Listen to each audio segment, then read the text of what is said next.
Donc là, c'est parti, on va interconnecter tout le monde. Donc là, ici, on a notre câble dont je ne vous ai pas parlé dans la présentation. Donc lui qui va venir nous permettre d'interfacer notre mini DAQ. Donc c'est un réseau CAN bus, mais un CAN bus propriétaire de chez Canardia.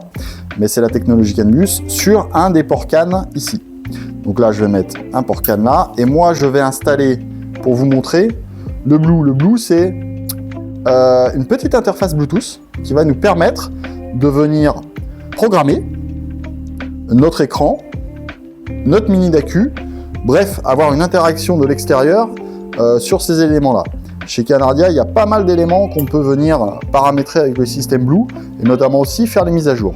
Alors c'est à manipuler avec précaution puisque, bon là ça on peut reprocher un peu ça, c'est que c'est une technologie Bluetooth. Aujourd'hui la technologie Bluetooth, c'est pas une mauvaise technologie mais elle est pas super stable. Donc l'application n'est disponible que sur Android, donc si vous êtes sur iPhone, vous ne pourrez pas le faire. Il faudra une tablette Android ou un smartphone Android, compatible avec l'application qui s'appelle Kanja, que je vous présenterai en même temps tout à l'heure, pour pouvoir mettre à jour ou éventuellement paramétrer. Mettre à jour, attention, ça demande des précautions particulières pour pas briquer, pour pas planter complètement le système et pas avoir à le retourner chez Canardia pour des plantages. Je vous mets le petit câble d'alimentation. On envoie notre alim régulée, on va lui mettre une tension, on va pas trop s'y énerver, on va lui mettre 12 volts 5, ça sera bien suffisant.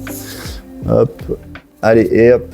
Donc là on a le boot, on a un petit logo Canardia qui est sympa, et là on arrive du coup sur l'écran du Digi, alors que nous on a fait pré-paramétrer par Canardia pour notre moteur UL Power, puisque le design que vous avez ici, c'est un design que l'on a fait nous, chez Aerolite, exprès pour notre R22 ULM.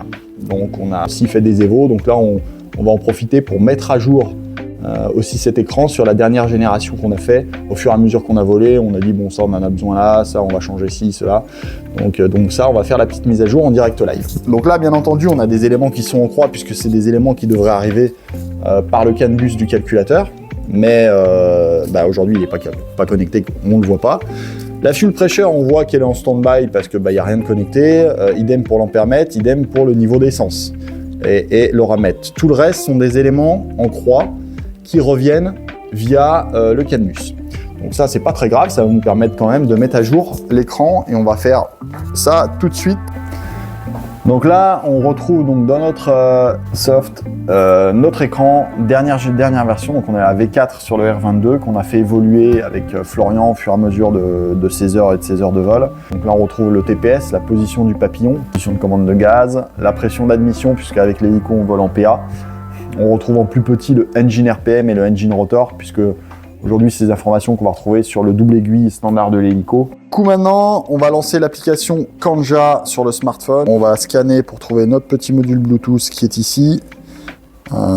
Et on se connecte. Donc là, il va aller. Voilà, donc il nous a trouvé le Digi, le Blue, qui est le petit module Bluetooth, et le mini DAQ. Donc on va retrouver nos numéros de série, nos versions hardware. On va flasher le Digi. Screen custom, un écran customisé. Le R22 en dernière version qui doit être de septembre 2023. Hop.